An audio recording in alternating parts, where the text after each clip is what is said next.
We're live. Okay. Hi, Sabrina. How are you?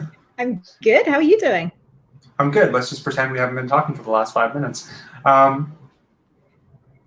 This movie is so lovely, and it's so heartfelt, and surprisingly accessible. You know, for a film this good, generally speaking, it's very difficult to be understandable, but also really good on a cinematic level. How do you balance that? That's so funny. I've not been asked that question before per our previous conversation. And I love that question because I really wanted it to be accessible. You know, the films that I really love and the films that inspire me to want to make films kind of work on several levels, and you know, they work. You know, you think about them weeks later, you ruminate about them, you dream about them, but there's also, you know, they also work in a very sort of visceral and immediate level. Like the experience of watching it is, you know, is cinematic. And when I say cinematic, I mean it just hits you in the senses, I think. And so I really wanted Lorelei to do that. I wanted to make it sort of accessible I didn't want it to be a sort of, you know, impenetrable art film, although I did want it to have some of the sort of the depth and the poetry of those kinds of films. So I tried to have it, you know, every which way. I tried to have the best of all worlds. And you know what, you know, sort of things I thought about when thinking about how to make it accessible was, you know, I thought about the biker stuff, which is, you know, it's spectacle. It's kind of it's people doing cool stuff on bikes, and you know, that you just want to watch that. You want to, when you see a sort of group of bikers riding in formation, it draws your eye. You kind of and so stuff like that, you know, the underwater stuff as well. I mean, part of the underwater stuff came from wanting to kind of, you know, really tap into the dream life of Dolores and show the, you know, these characters, downtrodden though they are, also have a very vivid inner life. So it came from that. But, you know, the underwater stuff also came from this idea of spectacle, this idea of, you know, I mean, there's something kind of ethereal and magical about seeing someone's hair fan out underwater and seeing how their features kind of soften underwater. And then, of course, the mermaid show at the end, which everyone has just seen, is again, you know, when do we get to see real life mermaids, right? I mean, it's the closest we'll get to that is this sort of dive bar, which actually exists. So, you know, I really thought about having these moments of just pure cinema where your senses are all sort of stimulated, and those were the kinds of sequences that, you know, that I built into the story to, you know, it precisely to make it accessible and to make it, you know, and that's kind of the trailer material, right? Like that's a lot of that stuff. Our trailer hasn't been released yet, but a lot of that stuff goes into the trailer. And I think it, you know, I think that's what gets you there. But obviously what keeps you in the story is the characters and the acting and the performances. And that's ultimately the real meat of the story. But I do think that other stuff is important. So thank you for that question. My pleasure. Let's keep the never been asked questions streak rolling, and you can tell me when I break it. Personally, I'm kind of curious because, you know, we didn't think about this before we started the film festival this year. How many films are dealing with people in working class situations? And how many people can identify with that? It's a sort of strange bubble that we live in big cities, right? I live in Toronto. A lot of people live in LA. Film production in these cities is quite high. And so the people who live in these cities often, you know, there's a sort of notion that if you want to make it, go to LA, go to New York, go to Toronto, so go to Paris, go to, you know, the city hub, right? And then we're living in a bit of a mental vacuum in which we only see the world that way, but that's a very small part of the world. And so I think what's happened in the last 4 years is we've started to see a sense of a growing, I'm at a loss for words. What word am I looking for? Wave? This misunderstanding, perhaps. Misunderstanding. Of middle America. Mm-hmm.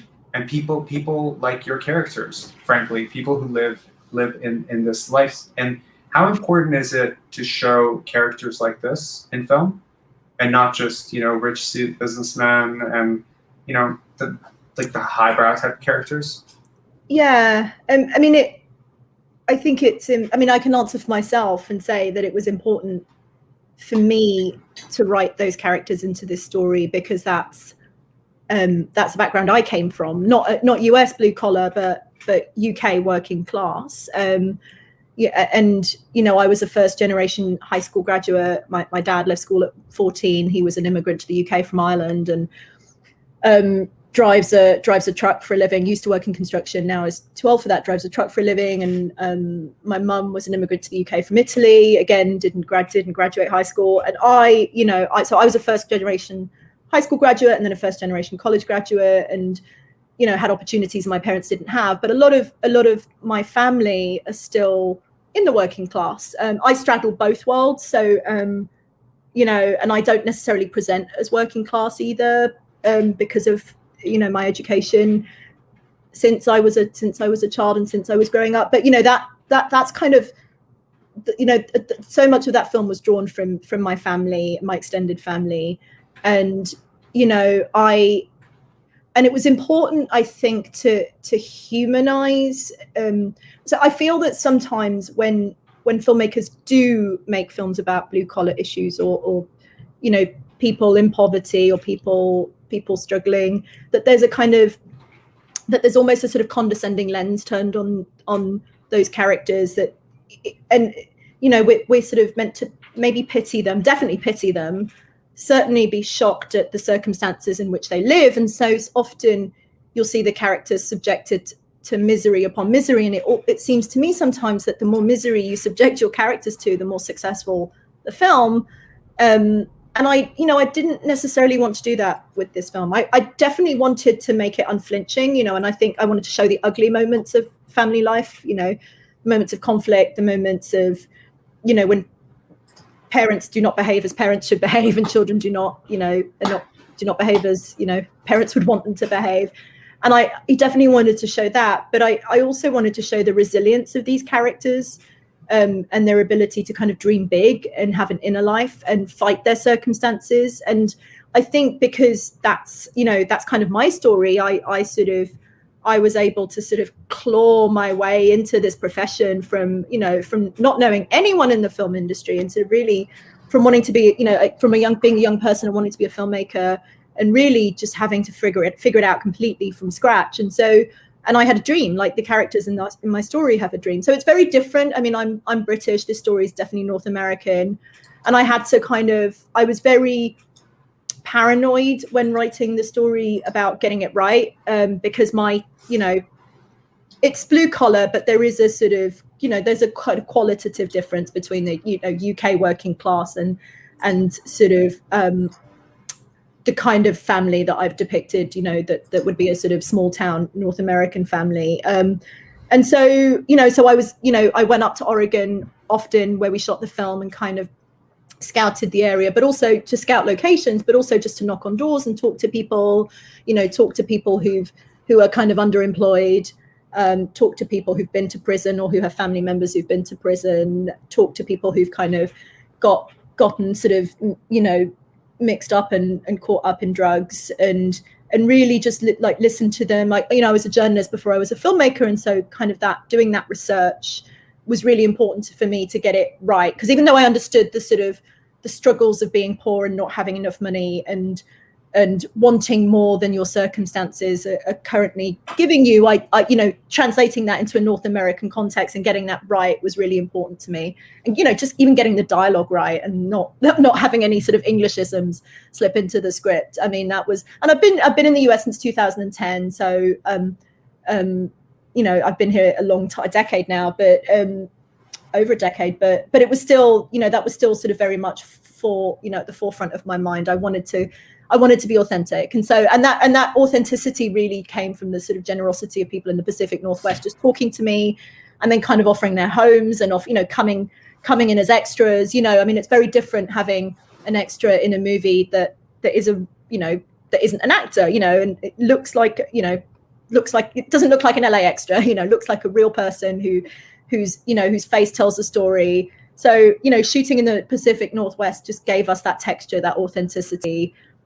And, to go back to your question, look, I think representation is a big discussion in cinema right now, and rightly so. And I welcome and, want to be part of, a movement to sort of expand, the types of subjects and the types of people that we think make, compelling movie characters.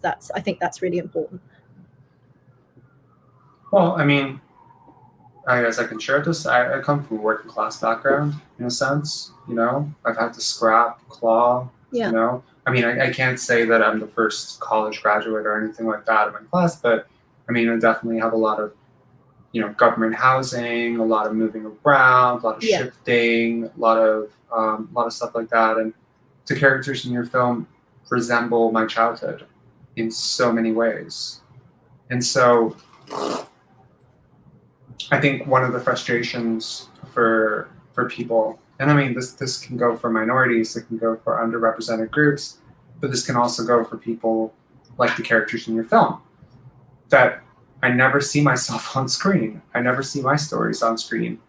And I think it's important. I think it's really important to feel like you're part of the collective consciousness, because so much of that can start to feel like I'm invisible, right? Like my stories doesn't matter. Your characters are extremely flawed, yet really likable. Oh, that makes me so happy. Oh, they are. I mean, they clearly are. And for anyone who watched the film saying they're saints, they're definitely not saints. But I think, and I've always believed this, that it's the mistakes and the flaws that make characters interesting. Never liked a good guy who's good all the time, and I don't think that resembles reality. I don't think anyone's good all the time. So I think it is the flaws that make people interesting. So how much of that philosophy went into writing these characters to make sure that they felt checkered? I mean, those are my favorite characters too. Always. I have, my sort of empathy well always opens up when I see a character who I know is flawed, be aware that she or he is flawed and want to do better and fail, and really, and I love those characters in film. And I think in particular with Lorelei, I think there are plenty of those characters in there are plenty of male characters like that in cinema, the sort of archetypal sort of anti-hero. I think we tend to see it less with women, although increasingly more so, thank God. But we do tend to see women sort of flattened out a bit more as characters. They sort of play a role, often in helping the male character achieve his goals. And so, you might sort of see so Lorelei could have easily been, Wayland's story with Dolores as the girlfriend that kind of supports, and so I think what I tried to do that was different with this story was, the story had to be a story because of how the film was funded. The story had to be a story about Wayland, and a story about a man, a stepfather, and a man who sort of, ultimately decides to take on children who are not his biological children. That was the sort of genesis of the story, and that's where the funding came from, to make a story about that kind of subject. But I was sort of very deliberate about writing Dolores as almost an antagonist, not as someone who would help Wayland get to where he wants to get to, or rehabilitate and rebuild a life after prison, but really someone who is both the object of his desire, what he wants, and what is, and ultimately sort of, she does not make it easy for him. And I wanted her to be complex. I wanted her to be difficult. I wanted her to make bad parenting decisions. And at script level, never once the film got completed, because of, I think, Jenna's incredible performance, but certainly at script level, I constantly got comments that Dolores was not a likable character, and that Dolores, that the fact that Dolores would leave her children after she has what is effectively a breakdown, she would leave her children with an ex-con that she just hasn't known that long, or hasn't been out of prison that long, is just very irresponsible parenting. And a lot of people said that makes me profoundly dislike her character.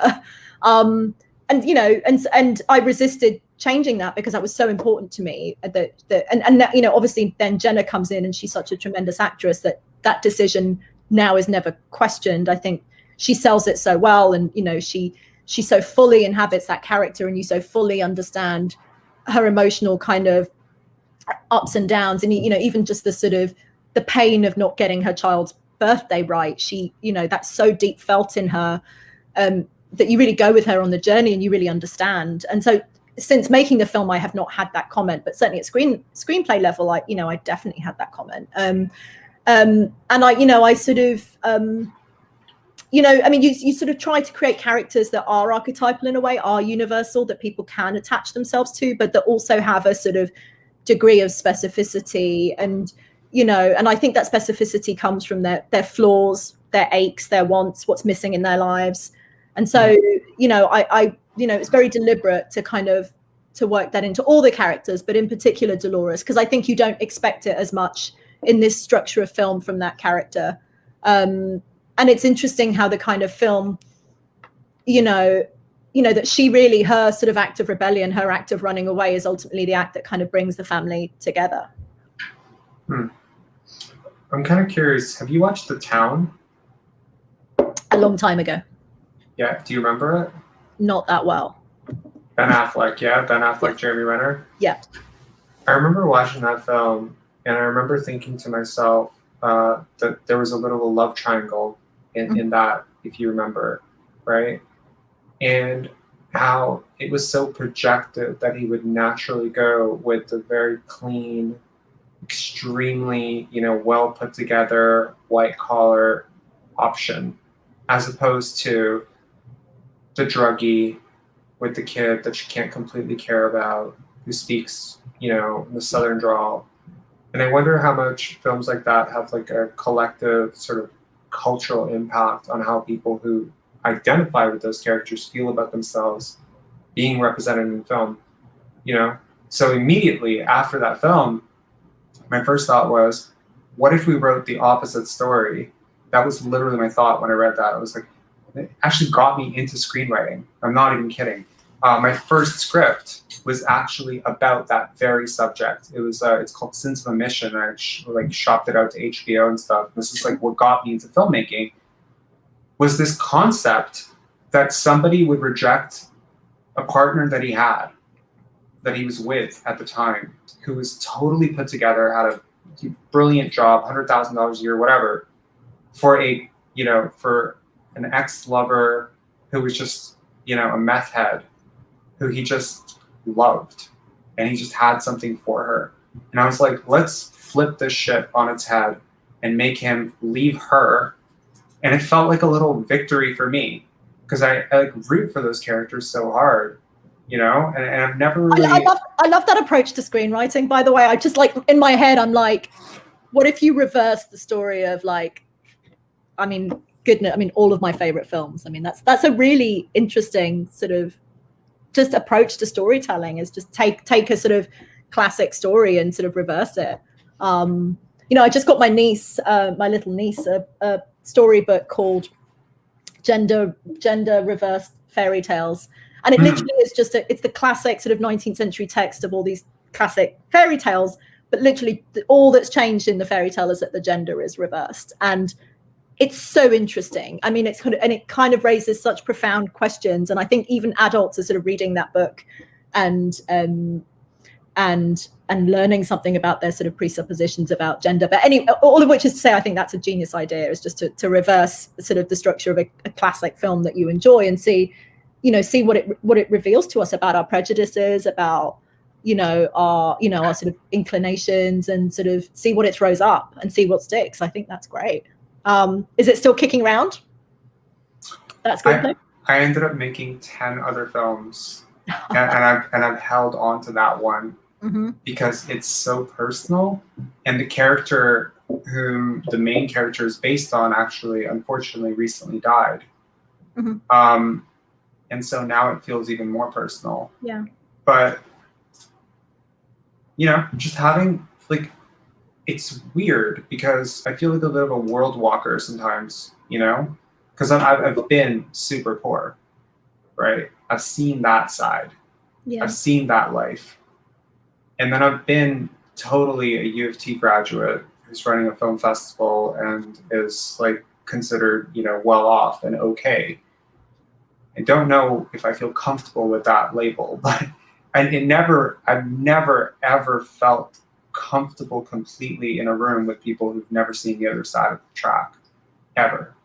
And so a film like Lorelei is just, you know, it speaks the hell to me because it's about people getting second chances. And there's so many people in my life who I wish had gotten a story in which they could see somebody that resembled them getting a second chance at something, you know?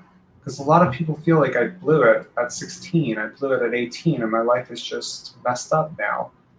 How much of second chances, how much of that concept resonates with you?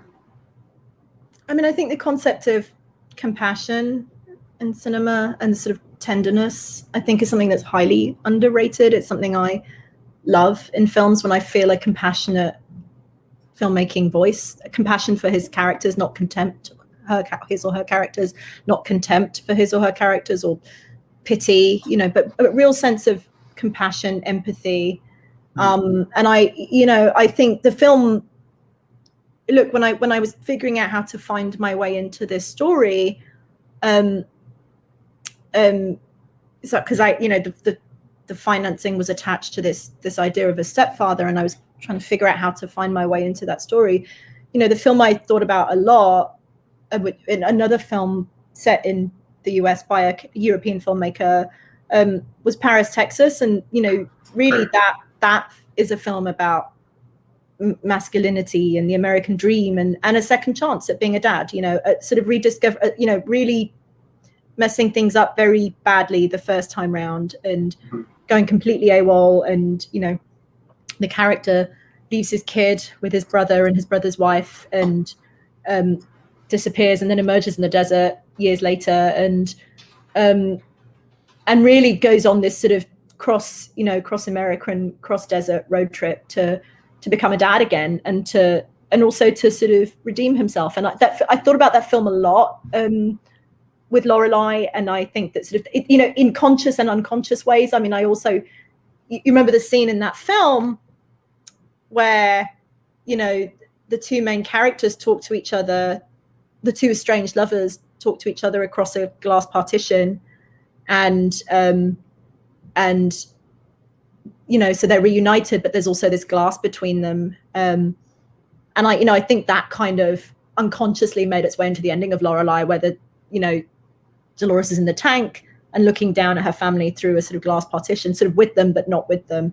And so that film, I think, you know, played into sort of, you know, that film was sort of foundational actually in thinking about and imagining Lorelei, and really this idea of compassion, this idea of this, you know, this sort of being tender to your characters, being kind to your characters, and really, you know, that was important to me. And kind of, and I think that, you know, when we go for very sort of, when the trend is to be sort of eye-catching and extreme and to grab attention, and to be, you know, in a very overcrowded marketplace where there are sort of, you know, it's hard to get attention as an indie filmmaker. It's hard to make an indie film that is different from every other indie film. And so, you know, your tendency is to think, well, what will get people's attention? And I think that sort of, that can sometimes be counter to this sort of tenderness and this sort of compassion. So really sort of staying attuned to that was really, and in touch with that was really important. I think films have a really long life, you know. I was literally talking to somebody a few days ago about a film of his that had gone to a bunch of film festivals and barely anyone had paid attention to it, which isn't really the case with your film. Obviously, it's done extremely well. But then it ended up on Netflix, and suddenly, you know, algorithms spoke and it blew up.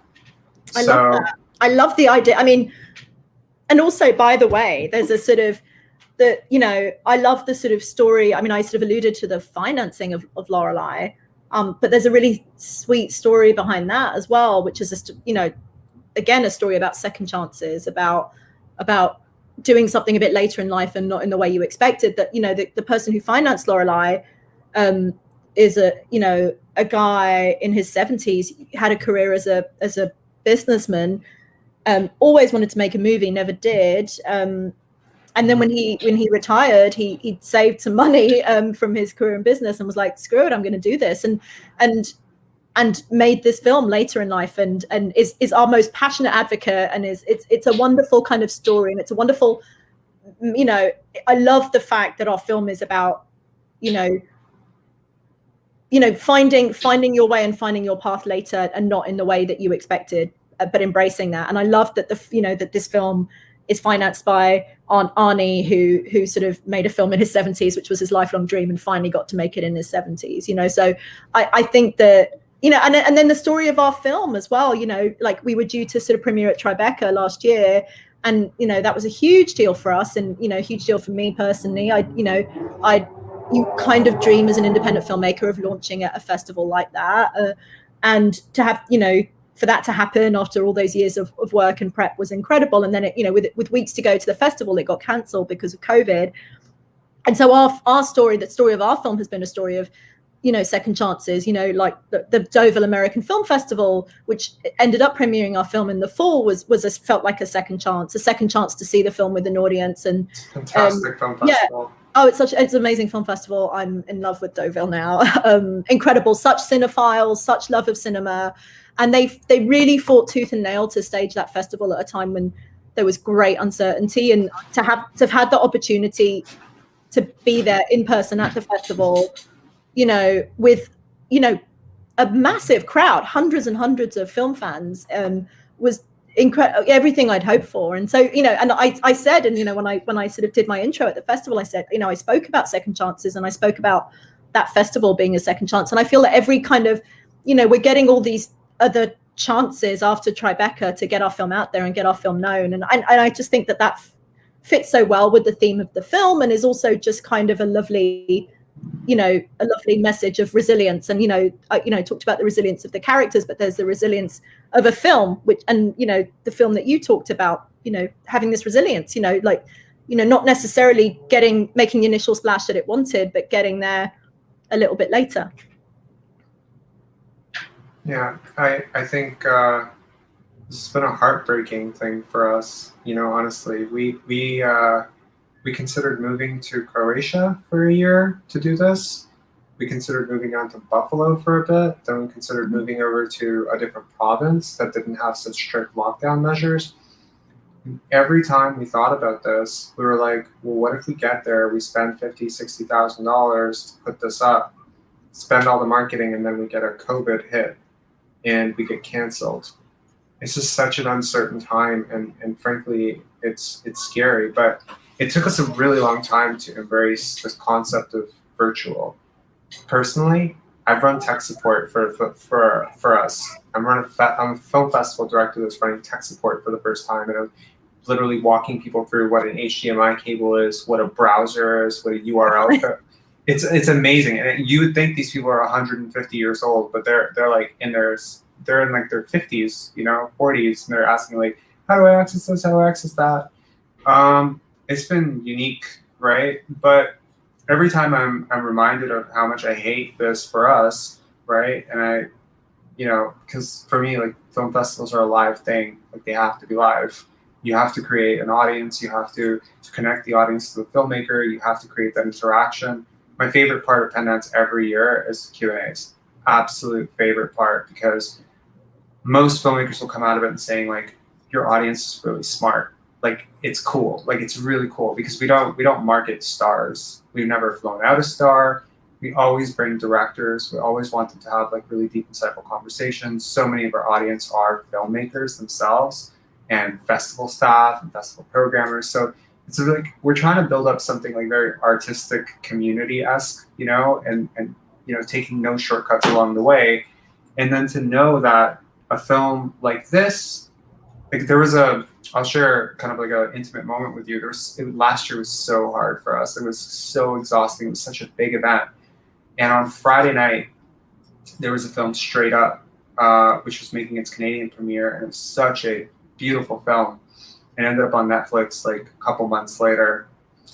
And I sat in the back row at Tiff Bell Lightbox, and there was like 350 people there, and there was a really funny scene, and everybody laughed.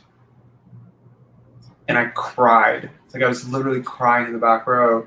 And my friend Toru, she came out. She came with a glass of wine, and I just put my head on her shoulder, and I was like, she's like, why are you crying? Like this is going so well. And I was like, do you understand that you just create an event where 350 people laughed in unison? That's chilling. You know, live events are such a huge thing. Like for me, I can get like very romantic about them. And so every time I think about that for us, I'm always reminded that that's what the filmmakers are missing during this thing. There's a few comments here to completely bridge this whole thing that I'm talking about. Like, damn it, filmmakers don't get to. Okay, wow. Maybe we shouldn't have started with that one. Okay. Thank you. Sabrina, what is, okay, I was just going to repeat this sorry, I'm going to go back to this and just repeat it for anyone who's hearing impaired. This film needs to win Best Picture. Sabrina, this is amazing. Fave film of the year. Jorge says, Sabrina, what was the first meeting with Pablo like? Did he appreciate the opportunity to play a character this complex? Pablo's a huge guy. So he's 6'5". He's a foot taller than me. So the first meeting with Pablo, I was very struck by his size, which works so. I mean, I knew how tall he was, but then meeting him, it was great. It works so well for the film. It works so well to have this kind of, man who ends up being a gentle giant. But initially, his size could be seen as intimidating to the children, and certainly, mum brings this guy who's been in prison home, and he's huge and he's built and he's bulky, and so that was my superficial reaction. My much deeper and more heartfelt reaction was that Pablo had a real connection to the story, thank God, and that's why he did the film. And he's a dad of 2 kids himself, 2 little boys, and he felt that he had not had the opportunity to play a character this tender in a long time. And he's often, because of his size, because of how strong he is, he's done a lot of action stuff recently. He's done a lot of stuff where he plays baddies, and so for him to have the opportunity to play a character that is tender, we talked about tenderness before, was really meaningful. And I think that's the sort of principal thing that kind of drove him to say yes to this small project. And we were a small film, and he was incredible. He kind of drove his trailer up from LA to Oregon and parked it in a field, just outside, close to where we were shooting, and just lived in a field for the duration of our shoot. I mean, that's kind of that's what he did for this movie. And he doesn't need to make movies like this anymore, but he did that for us. And so he lived in a field. And both he and Jenna were extraordinary partners, very clever filmmakers. Like, they're sort of holistic filmmakers. They understand their own role in the film, but they also understand, camera incredibly well. Like, they were so smart about how they understood how camera would affect blocking would affect camera placement. They sort of intuitively understood all that, and kind of blocked scenes in really smart ways, and would often block scenes in ways that would be helpful for, a very time constrained film like ours, where we had to sort of pump through scenes really quickly. And so they were just really smart, holistic filmmakers. And, the biggest thing I would say is that their generosity with the children really helped with getting those performances from the children who had never acted before. The 2 younger children had never acted, period. And then the older child, Chancellor, had done a bit of commercial and catalogue work, but not really anything significant or dramatic. And you know, it was really sort of thanks to Pablo and Jenna working with me and working with the children to kind of to really, you know, to really being present in the scenes with them and really helping with those performances. So, you know, I'll just give you a couple of quick examples. You know, in the scene where Denham, the youngest child, has to spit at their mother, Dolores, that was a really difficult scene for Parker, the child who plays the child who plays Denham, and because obviously, you know, children are trained not to do things like that, not to spit at adults, and so it's really counterintuitive to just spit in someone's face who you like and admire. And Jenna was so good, and she really encouraged Parker to make it into a game. She'd say, "Is that all you've got? Really collect your spit for me. Give me all the spit that you have." And Parker would sort of collect spit and spit it at her, and she turned it into a game, and she made it something fun for them.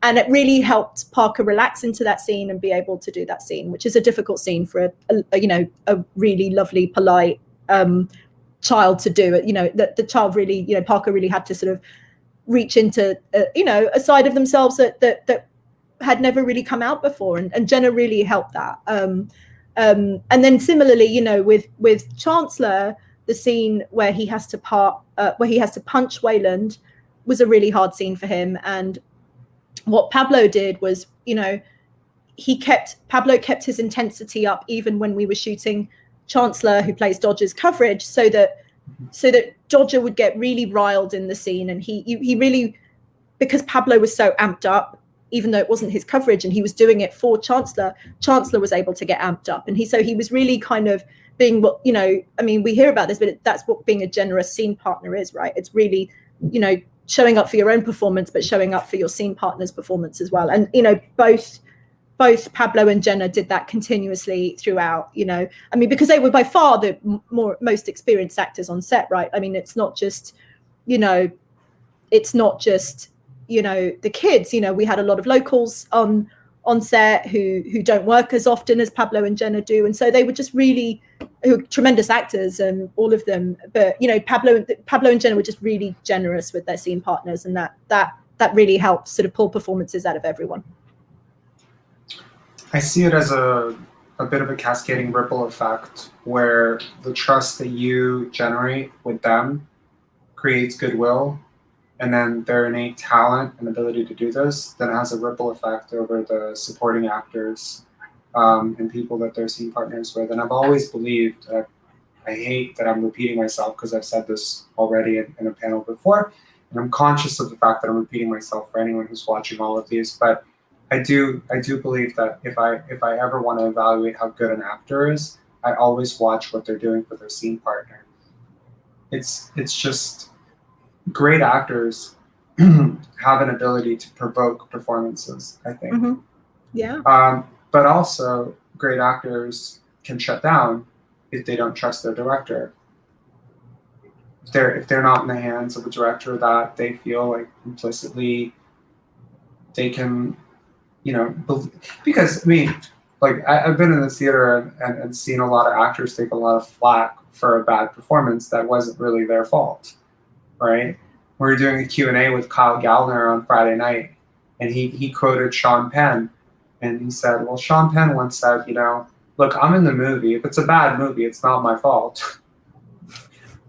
Which I thought was really hilarious, because it's absolutely true, because there's so many things that dictate what a performance. You know, I mean, like, which take did the director choose, right? The director chose my worst take. One of my first films, I'm not going to name which one, just in case that actress is watching, but people were like, oh, this actor is amazing. They're so great. And I'm like, you weren't there. You have no idea how much, like, this took 6 months in post, a lot of chopping, a lot of sound design, a lot of music. But I think that it's a vulnerable thing when you're always being recorded. Right? Yeah. So how do you build that sense of camaraderie, trust? Because it seems like you were teammates, like you were really like collaborators on this. Because I think that that's the case for any time we've spoken to an indie filmmaker who's managed to pull a couple of like bigger actors to a project where they're sleeping in the field in their truck. You know, there has to be an insane amount of buy-in, not only to the story, because that for sure, but to the director. So how do you do that? Oh, I mean, I don't know that. I mean, that's so hard. I don't. I feel it was a very scrappy movie. I know that the shooting of this movie was difficult. We had, you know, we were a low budget film and we were very ambitious. And I'm very ambitious. I'm not the kind of director who works within her means. You know, I always try and get as much as I can. I always try and push the edges of the budget. And so we were never comfortable on this movie, and it didn't feel like a comfortable shoot, and it felt like we were always, you know, right on the edge of collapsing so often. So, you know, and that was hard because, you know, as a director, I was like, I should be creating a more comfortable environment for my actors. You know, this is a tough shoot. This is going to be tough. This is tough on everyone. I mean, and, you know, to their immense credit, they were able to kind of, you know, collect themselves and do whatever they, you know, take a moment and do whatever, you know, just, you know, let all the noise subside, and really just, I think they were just so focused on, their commitment to their characters was so real and heartfelt. And, you know, Jenna, for example, who is a single mother in real life, and really, you know, I think really has been very, you know, honest on social media and in her own sort of, you know, publicly about the challenges of motherhood and the joys of motherhood as well. But really, you know, I think she came in determined to be viscerally, painfully honest about motherhood, you know, the highs and the lows. And you see that in her performance. And you know, equally, Pablo came in and, you know, had a determination to kind of, you know, embody the sort of the toughness and the tenderness, the sort of, you know, both those polarities in his character.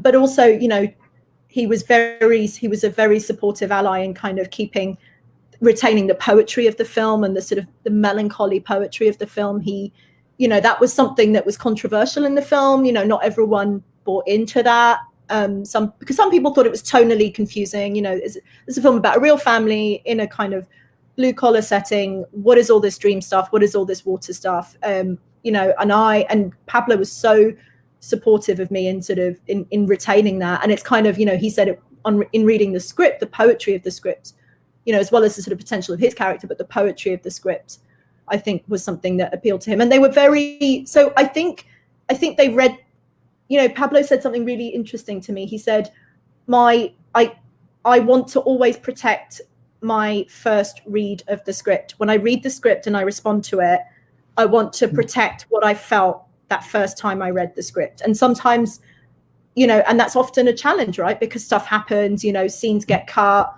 You know, I remember we almost lost a scene that Pablo and Jenna thought was really important. We almost lost it because of money, and they both really fought for that scene. They said, you know, this scene stays, and we sat down with production and we figured out a way to do it. So they, you know, they were really, I mean, they were executive producers on this film, and kind of, you know, they both, and I think, you know, they both had an idea of what they wanted to achieve with the film, and they came in with a very firm idea of what something in whatever the script had triggered in them. They came in and they protected that. And despite the fact that it was a really, really tough shoot, it was a really grueling shoot. It was hard, long days, you know, under-resourced. And they were able to kind of, so despite my not being able to create a fully comfortable atmosphere, in the sense that it was, you know, I hate rushing actors, you know, but they, you know, and I hate them hearing conversations with the AD about how behind we are, you know, like that kind of stuff. I never want them to hear that, but, you know, they have ears, they hear, I mean, and so, but they were able to stay focused, and they were able to kind of really, you know, just their commitment to their characters and their commitment to whatever it was that they sort of initially intuited in the story that made them want to do the film. They fought for that in the same way I fought for it, you know, we fought for it. And I think they saw me as a sort of, you know, as a fighter. And I think that they related to that. And I think that that's kind of what bonded us through this experience of making a, you know, a low budget film, which is, you know, it's tough to make low budget indies. It really is. It's kind of, you know, I mean, I'm privileged to be doing this, and I'm very fortunate to have, you know, for so many years I wondered if I would ever get a first feature off the ground, and so to be in the situation where I have now is incredible. But it is a tough thing to, you know, it's a tough thing. I mean, you know, and just to give you an example, you know, just and almost on a physical level, it's tough on your body, you know, like sleeping. I never ever slept for more than 4 hours a night the whole duration that we were shooting, and you know, I mean, I'm not Margaret Thatcher. I'm not that kind of person who thrives on 4 hours a night. I break down when I have 4 hours a night. I need 8. So it was really tough. It was tough, you know, the stamina of making a feature film, especially on this kind of budget, and, you know, with these kinds of resources is difficult. So I am extremely grateful to them. I also think that it, you know, what inspired a degree of confidence before they knew me and before we met and before, you know, we all developed this sort of respect and you know, affection for each other was, you know, having the producers that we did. Our producers were more seasoned than me. That, you know, they had produced the Florida project, which had, you know, was a film that did really well a few years ago. That and so, you know, folks knew them from that, and also from a very long career in the industry prior to that. And just having producers like that be on this project, I think gave the agents, the managers, the confidence to sort of sign on, you know, to say yes to a first-time director as well. So that, I don't think I would have gotten access to those actors if it hadn't been for the producers that I had.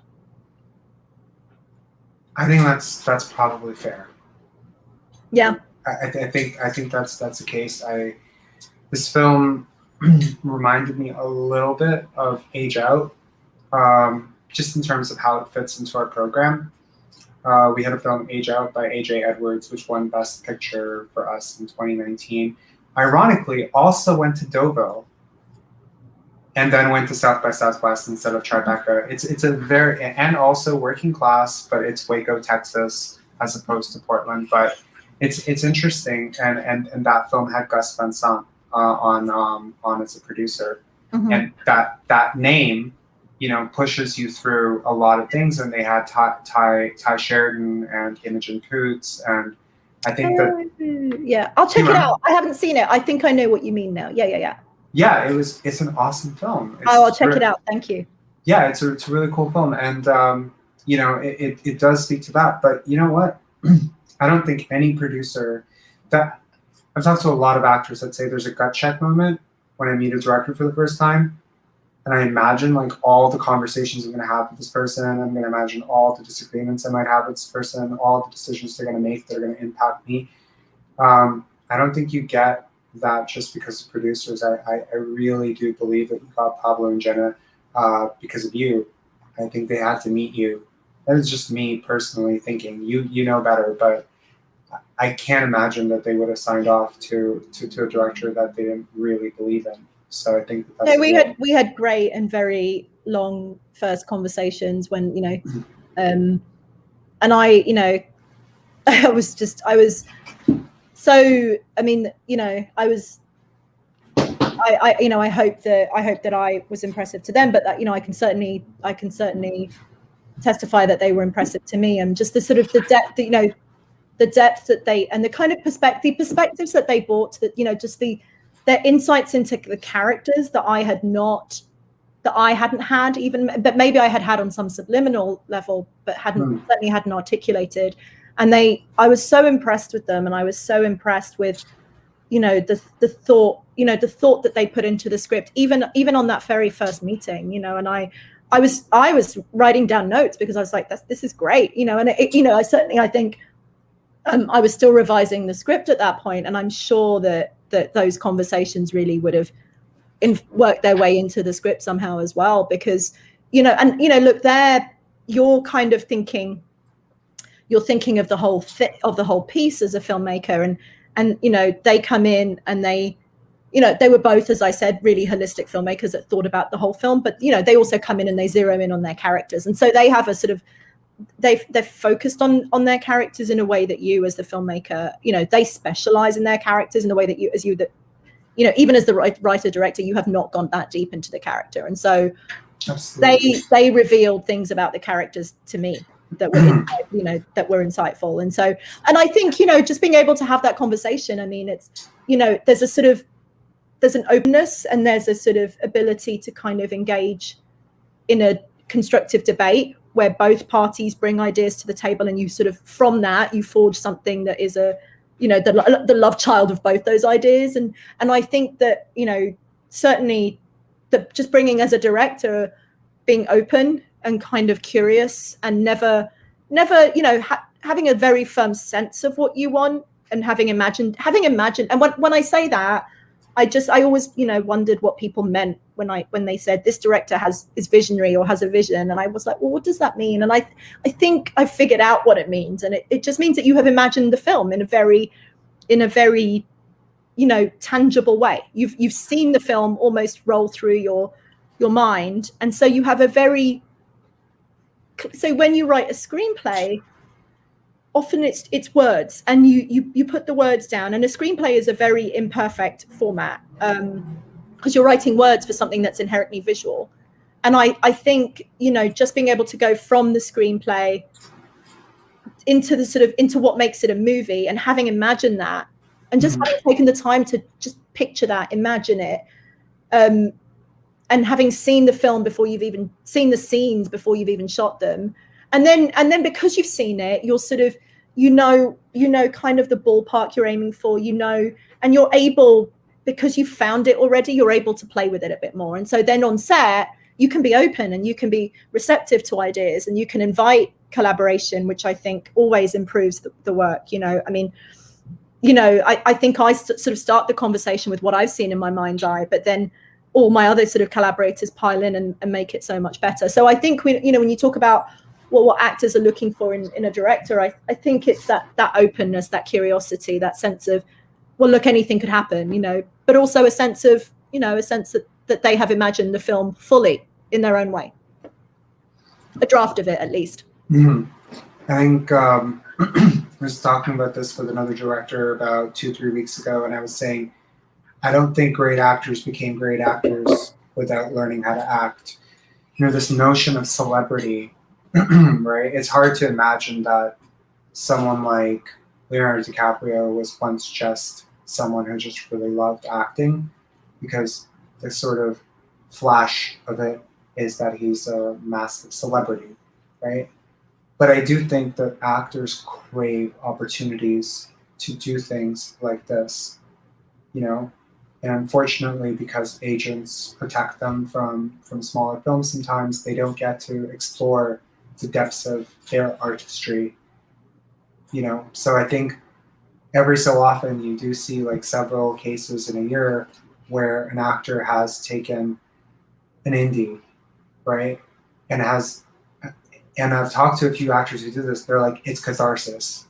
It's total catharsis for me. And now I can just go back to the dry Avengers plot lines, and I can go do that stuff now. But this was really important to me because this is a way for me to work my muscles as an actor and do things that I'm not usually asked to do, right?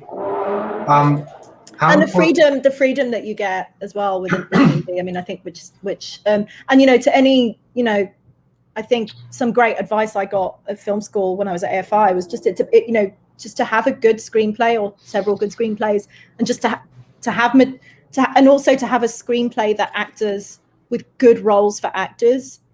And when I say good, good roles, I mean, really think about, what would make an actor say yes to this role? How, and just having a screenplay that has those roles gets you so far as a someone who is trying to break into directing, and I think I completely agree. Yeah, sorry, you were about to ask another question. No. I please go on. No, that was it. Material, good screenplays. Take the time to takes time to write a good screenplay as well. It's 6 weeks for a first draft, but then it's all the revisions you do that actually make it a good screenplay. So. Yeah, I completely agree. There's a few comments here. The film felt so real and so lived in. How does one create that sense of realism? Shooting in found locations, so Hartley, so locations that already sort of were lived in and already had all the stuff that you have when when you've lived somewhere a long time, all those, that timeline, those sediments of a life that you acquire. Partly that, partly a brilliant production designer, Marissa Leguizamon, who on a tiny budget, the one location we had that was not that was not ready to go really was the house, the family house. So with that location, we ended up shooting in a house that had been boarded up, that people hadn't lived in for a time. We just drove past it, saw it boarded up, and managed to find the owners. It was, I think it's a house that's going to be demolished. And so we dressed that house, and we turned it, or rather when I say we, I mean Marissa and her team, turned it into a family house. And that house is, as seen on film, is packed with stuff. I mean, it's just, not just on screen, every drawer, in case the actors wanted to open a drawer and use that in a scene, every drawer was packed with stuff. Everything, the whole house was like a house, a family house, though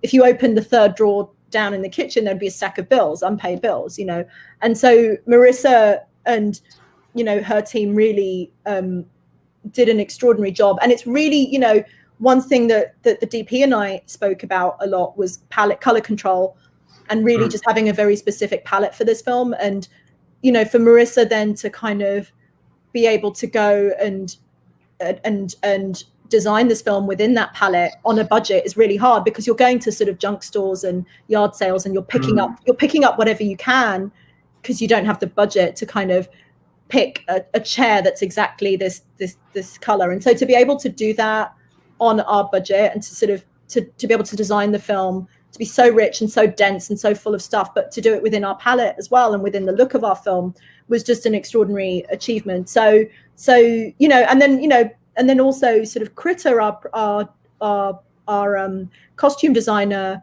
one conversation we had with her was, look, just it was really important to age the clothes, really important to make sure that there were little flecks of food, dried food on the clothes, because, laundry doesn't get done every day. And, I had a brilliant teacher at film school, Mick Jackson, a very distinguished director, who always critiqued student films for looking too clean and not lived in, and, just not dirty enough, no silt, no sediment, no texture, no life, no stuff caked on, and so that was sort of imprinted in my brain, that, just the aging stuff, which takes time, right? It takes time to, like it took time to age the leather jackets in the film for the bikers, like real bikers jackets, people who were in motorcycle clubs, those jackets, when I say jackets, I mean the cuts, the vests, they've seen a thing or two, and that, you can see the scuffs, you can see the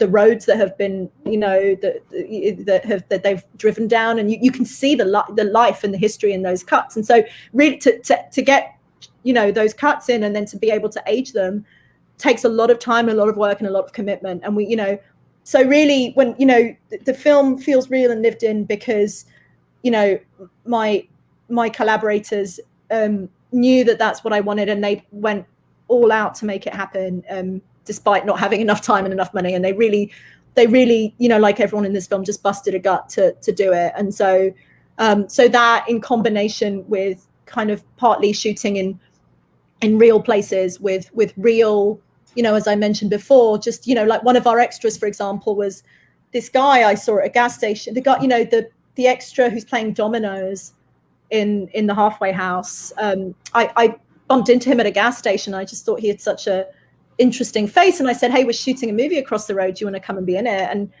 And I told him what the story of the movie was, and he was like, oh, that's actually sounds like my life, so yes, I'll come and be in it.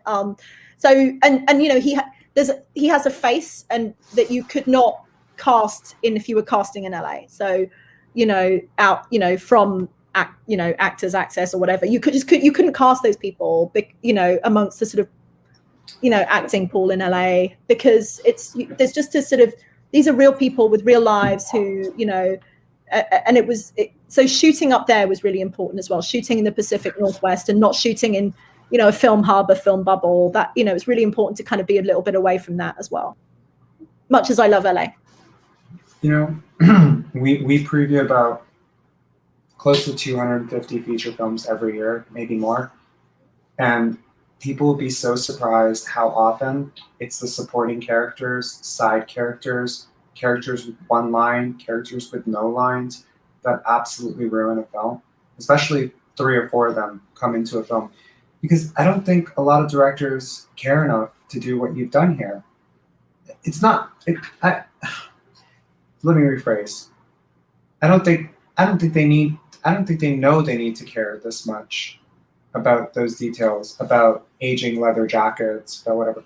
I remember giving an actor his wardrobe once, and his shoes were super worn out, and he assumed that I had just given him like super hand-me-down shoes that were like, secondhand or something, and realized that I had actually spent some time sanding away the soles at the bottom of the feet.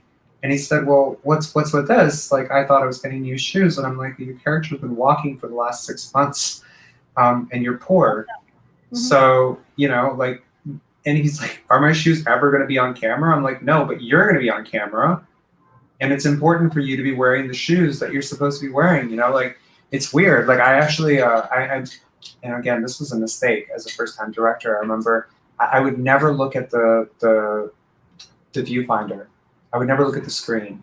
I would only ever watch the actors. It's a very theatrical way of looking at things, but I would always do that. And I would be like, yeah, I don't like the way that, this is feeling because of the posture of the standing. And then my DP would say, well, that's not coming through on screen. And I'm like, trust that the audience will know that this was wrong. It's almost like if I told you that I was doing this entire interview in my boxers, but you could not see my boxers, it's like it reads false somehow, and it's like a buildup of those compromises ruins a film. So it's really fantastic to know that you had such an attention to detail, that you cared about such small things, because they're not small things, they build up in a really big way. How you cast these interesting characters who may or may not have like 1 or 2 lines, locations, aging of wardrobe. This is amazing. It's really cool. And of course, remember that, obviously on the big screen, everything is magnified, right? So you're watching stuff on your tiny monitor on set, and then you just have to remember that if you end up doing any kind of, festivals, physical screening at a festival or theatrical, that it's just everything is blown up. And so those kind of details then become even more important, because you just see them all the more on a big screen. And so, and I learned that through trial and error. You learn that through, making your early films that and you make that mistake because you don't know to look for that. And then, then when you've made a short film and you've seen it on the big screen and you see that it's lacking that, you learn not to do it again. And, and then you learn to fight for that. And I fight for a lot. Sometimes part of what made this film difficult was because I felt every failure to do something perfectly, I would feel very, I would push to get it as good as I could. And sometimes you just can't. Sometimes you have to move on. And that's, especially on a film like this, but probably on any film, on any budget level, you're never going to get it exactly the way you want it. And ultimately, it does, those details, all of that really matters. Everything on screen matters. Everything. Like, even honestly, like another thing, even a cup that's too bright in the corner of the frame matters, because it will pull your eye away from, if it's the brightest thing or the most colorful thing in the frame, you'll look at the stupid cup instead of looking at what you should be looking at, right? So everything in the frame matters. But also it's a recipe for madness, because then you're like, then you're like me on monitor, just kind of going, okay, and then, but ultimately what matters is the actors. And so I have to remind myself, I have to remind myself that it's about the performances, it's about the actors, and center myself in that way. And ultimately, and that's what you take away from the film in the end. It's the intent, how deeply felt the performances are, I think. I think the performances are only as good as you allow them allow an audience to focus on them. Mm-hmm. Honestly, I can imagine Jenna and Pablo nailing these performances, but if your camera just was in the wrong place, the wrong time, if your editing was just at the wrong pace, if there was bad sequencing, if the sound or the music was distracting, if there was a bright white cup at the top of the frame at all times, just distracting everyone, you know, I think that the performances get drowned out because you can only ever focus on one thing at once. Probably the biggest takeaway from the last year of the pandemic, you know, was for me at least, you can literally only focus on one thing at a time.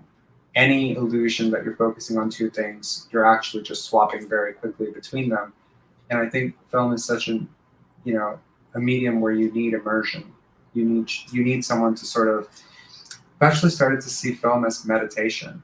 It's like a meditative medium, hypnosis, if you will, because I was looking at how to tap into subconscious mind, right, from a psychological perspective, how to tap into subconscious mind, and someone said, well, you can do trauma, right? You can slap someone in the face, and if you tell them something when you slap them in the face, they'll remember what you tell them because they'll think about it so many times because it's so shocking. That's trauma. You can do repetition, incredible repetition. So like 5,000 times repetition. Yeah, it'll seep through consciousness because you sort of lull yourself. And then the third one was hypnosis. But I find that great films are a little bit hypnotic. They have that quality. I think your film actually has that quality. I love that. And that's such a Lynchian, that's such a David Lynch idea, isn't it? I love that. And you've kind of articulated something really that I have felt but not been able to articulate. And look, I mean, you know, viewers are kind of savvy, right? Like viewers are film literate. And so I think, you know, I think because they're so film literate, because they've seen so many films, they kind of they can kind of anticipate what you're going to do. And so because of that, I think cutting has gotten faster and faster. And we've kind of, you know, we've as filmmakers, we've sort of tried to keep up with the growing sort of filmic intelligence of viewers, and things, and now things are so fast they're almost stressful. And you know, I think, you know, what you talk about, which I think is partly pacing, although not just pacing, but really sort of a centering of attention and a real, you know, I think that's really profound actually, and I'm gonna think about it, and I'm gonna write it down after this call and have a little think. But that's kind of huge. That. I mean, I feel like I should wait to say this off the air, but you kind of it's just from reading up about you and actually talking to you, you're sort of started to become like a bit of a filmmaker hero of mine personally. Yeah, it's something like we all have reasons why we connect to someone's story, but I find myself to be extremely inspired by what you're saying and stuff. So if I can give you even one thing to chew on, I'll consider that like the biggest feather in my hat of all time. That's so humbling. That's really cool. Wow. Okay. Yeah, I mean, yeah, I'm at a loss for words right now. So I don't know what to say. Just ask yourself a question. I'm just kidding. I'm kidding. Are there any other questions? How important are second chances? Is that the next question? Yeah. Okay. You know, I feel I have had many. I think I'm a sort of late bloomer. I'm not a wonderkind. I'd love to be a wonderkind. I'd love to have made my first feature at 25. Would you? Really? I would actually. I fantasize about it. I mean, there's no point fantasizing about it because you can't turn back the clock. But I feel,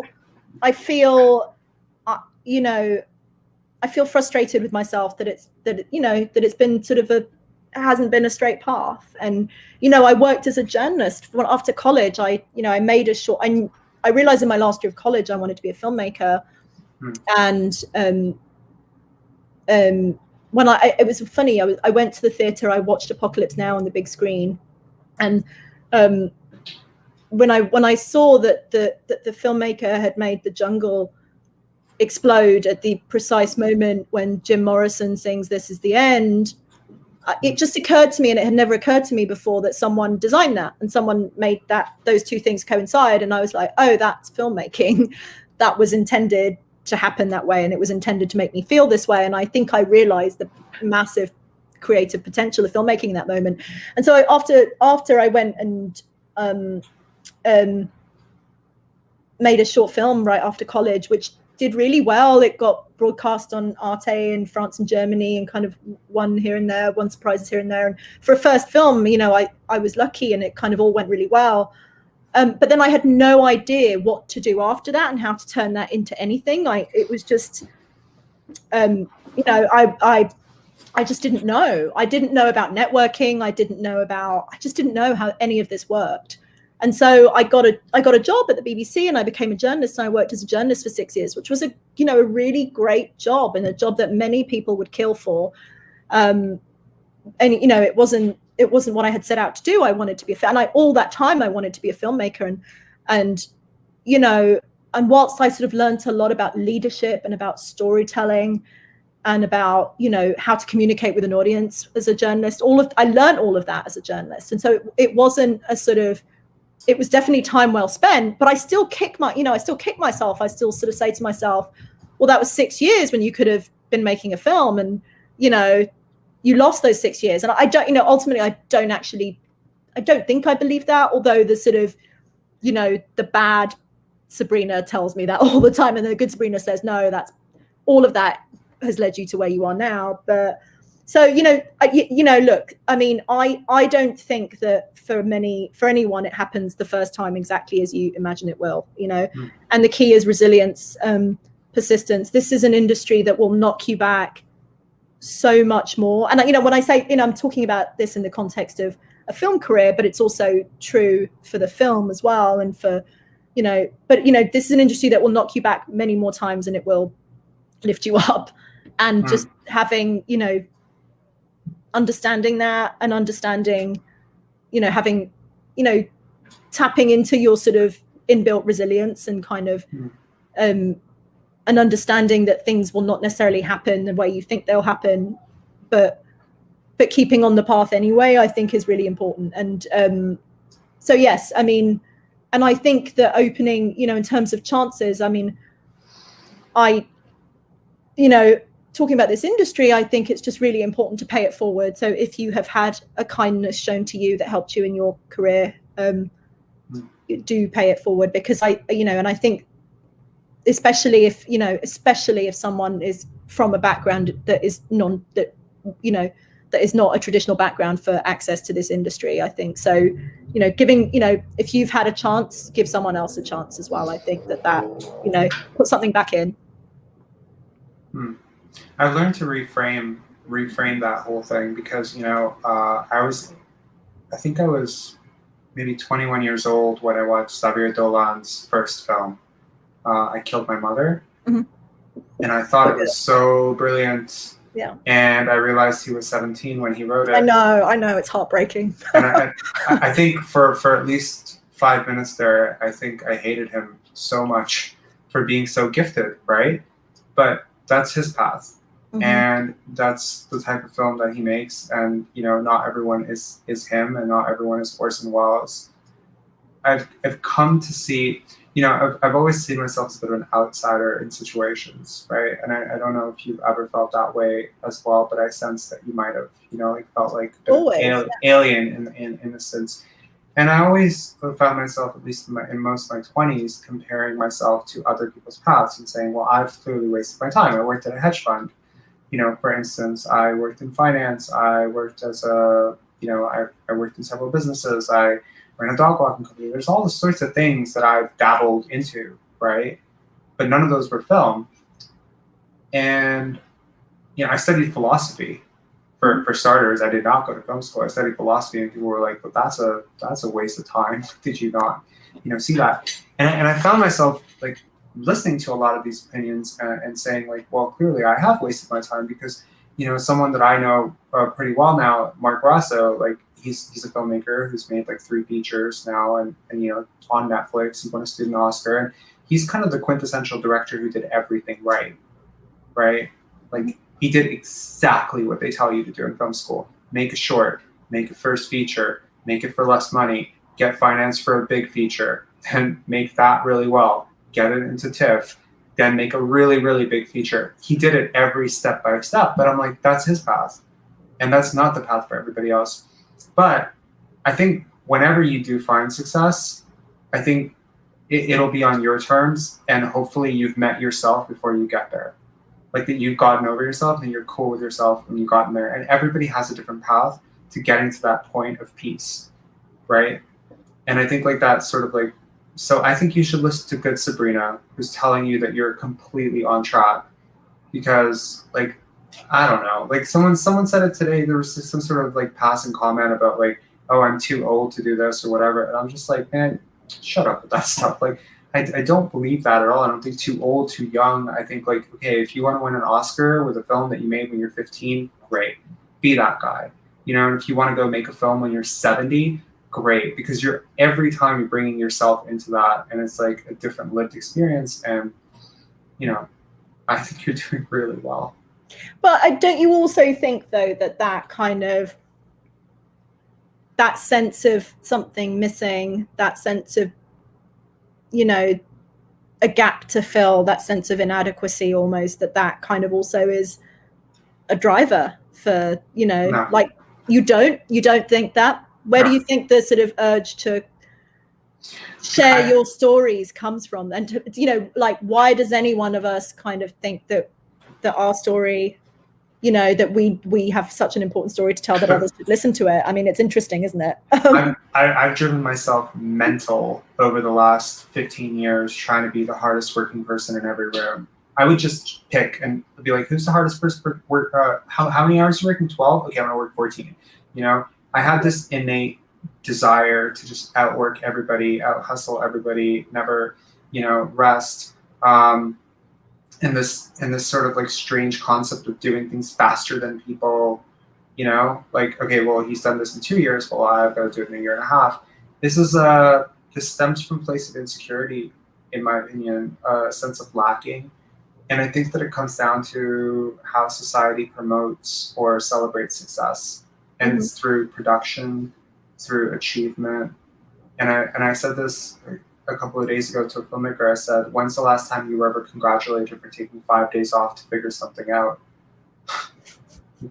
We don't do that, but we should, because it's completely batshit crazy to me to not see that as part of it, right? If the pandemic has taught me literally anything, it's slow down, breathe, relax. We have, you know, and ultimately, you know, I think it was the director that I spoke to. He said, I make films that I like. If anyone else likes them, great. It's like a bonus. There's just no, I'm just doing my thing. You know, it's like I'm gonna do my thing, and if people are cool with it, great. If they're not, great. I do it on time, great. I'm doing it on my time, great. What a peaceful way to live, right? Why drive yourself crazy? And the thought, of course, is that, oh, if I lose the insecurity, if I lose the sense of, you know, like if I don't, you know, I'll lose my motivation. But I have not found that to be the case at all. Because I used to think that if I don't make, you know, 3 films a year, if I don't, you know, do a lot of projects, if I don't, you know, do a big job, if I don't make a lot of money, people are going to leave my life. And I was right. People did leave my life, but all the wrong people left. Yeah. And all the right people came back in. So I found that to be extremely peaceful. And, you know, I find living this way so awesome and so peaceful. And, you know, I think this is a place where art can actually exist. I think all this other stressful stuff, yeah. I mean, I think you sound definitely more enlightened than I am. I want to be like that. I think I'm working towards being like that. It, you know, and then the hustle gets in the way. There's just so much hustle, isn't there? The hustle is huge, but I don't think it isn't what drew me into the industry. The work drew me in. You know, the sort of purity of the work, the kind of the solace of the work, the quietness of the work when it's, you know, and then it's sudden, you know, and then when, but you know, the fact is that film is not writing. It's not, I mean, it can be for part of its journey, but it's, you need, it's a massive logistical operation as well that you need to rally people for and money for, and so then the hustle becomes important, and that's something that's a conflict that I haven't been able to square. I don't think it's mutually exclusive. Like, I don't think like I still hustle hard. Like, I haven't slept more than 3 hours for like a week and a half, 2 weeks, 5 weeks, 6 weeks, 8 weeks. You're looking well on it. This is probably the best I've looked in all the Q&As. I think I've finally figured out the lighting. For the most part, I've looked like kind of like a zombie. Do you have a ring light? I feel like I should get a ring light. Do you have one? No. No. That's what everyone's getting for these things. Ring lights. Anyway. It's just a $10 IKEA lamp, and I'm being illuminated by my screen that I'm running tech support on, and it's been the most unpretentious series of and honestly, this guy right here, this funny guy, he's a filmmaker that we selected to Pendance, who acted in, wrote, directed, edited his own film, and did sound design. But he says, true that, it's better to fail on your own terms than succeed on someone else's, and the film was actually really good. So yeah, it's interesting, and he's one of those boy wonders and wonderkins that we both kind of slowly sort of resent, because he's like 22, but what? Yeah, and he wore 20 hats on his movie. He did, and he wore them all really well, but yeah. Anyways, it's been so lovely chatting with you. Like, this has been lovely. Yeah, and I'm just looking. We've been chatting for like over an hour, right? Time has flown. Time has flown. No, this has been super cool, and I will.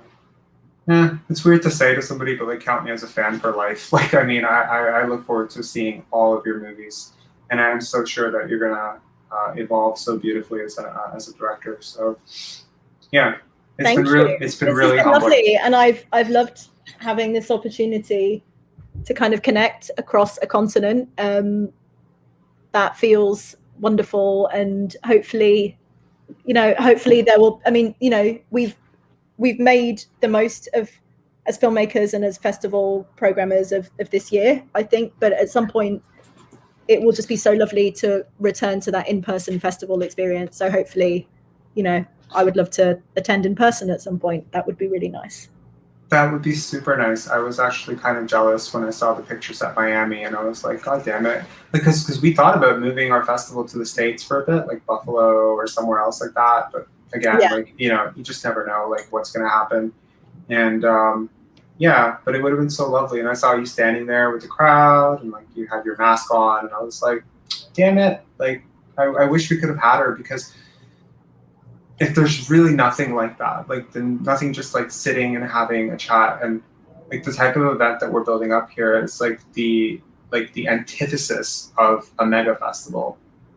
Like, not for programming. We like what our vision was, like, we're gonna have the same level programming as the top level film festival in the world, but we're gonna have the complete opposite approach to how we approach like artists. Like, there's gonna be nothing pretentious about it. You could have like a major star just come in, and we won't even tell anyone that they're there. They'll just be able to sit in the back row, chill out, watch movies.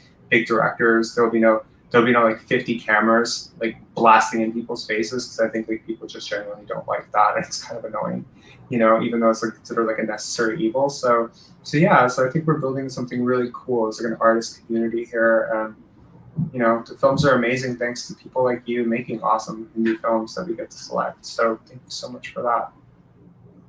Yeah, well, thank you for having me, and I'm sure you'll be back with a bang next year. Yeah, I'm really hoping that returning this can't go on another year. It can. I'm just saying. I mean, it can, but it can. Don't say that. Don't say it can't, because it definitely can. I mean, it could. But you know what? Like, we'll be better prepared, and next year we're just gonna move to Alaska. So I love it. No COVID up there, so we're just gonna go. Do it. I've always wanted to go as well. Have not been to Alaska yet. That's super cool.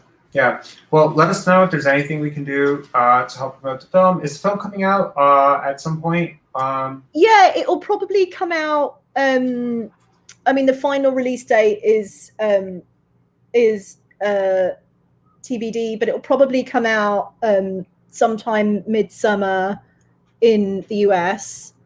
and I think we're working on Canada right now. So Do you have a Canadian distributor? That's in progress. So no, Okay. so yeah, we're basically in talks right now, and that should be finalized soon, I think.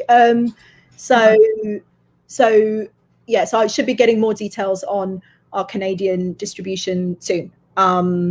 So there'll be news on that soon, and certainly, you know, Pablo is actually Canadian. Of course, yeah, I know. So I don't think his mum has seen the film yet, because she's in I think she's in BC, so I don't think she could watch this, which is so sad for her. But yeah, so I think there'll be a nice home crowd for Pablo when it comes out as well. Yeah, so I'll definitely keep you posted when we get more news on the Canadian distribution side. Please do, and if you do go VOD, we have this like cool thing called Pendant's Library, where we're basically like we list all our features, all the shorts. So the shorts generally are free to watch, so they're all there, and it's kind of like our lifelong commitment to a film. So if we've selected you, we have to keep you. And same thing with features. So we were very careful not to select features that make us like feel like, I don't know if I want to support this project for life. But if you ever do go VOD, I think we get like 500-600 hits a day on that page, and we just list. Oh, I'll check it out. Yeah, and we list all the films. Actually, Age Out is there too. So yeah. Amazing.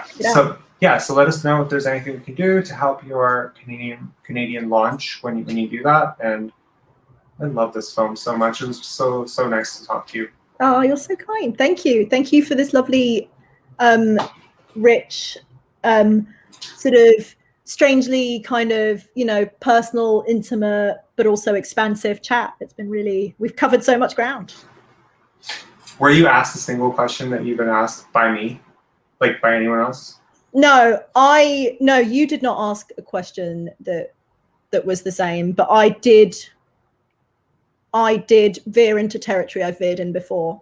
That's kind of comfortable territory for me to talk about. But I'm more articulate talking about them. So, you know, so if I was speaking particularly fluidly at any point, it's because I've spoken about that before. I think you spoke fluidly throughout, but if I was humming and eyeing, it means I was. I think you get a 10% fluidity discount for being British. Oh yeah, no, I get away with so much. Yeah. Absolutely. Anyways, I expect you to have that kind of Hugh Grant kind of stutter that they find it charming, even though you're actually just trying to figure out what you're going to say. So I think, yeah, that's probably apt. Mm-hmm. Anyways, it's been so lovely. Please keep in touch. I will. It's so nice to meet you. Thank you so much. Thank you, everyone. Thank you for the questions as well. Bye-bye. Bye.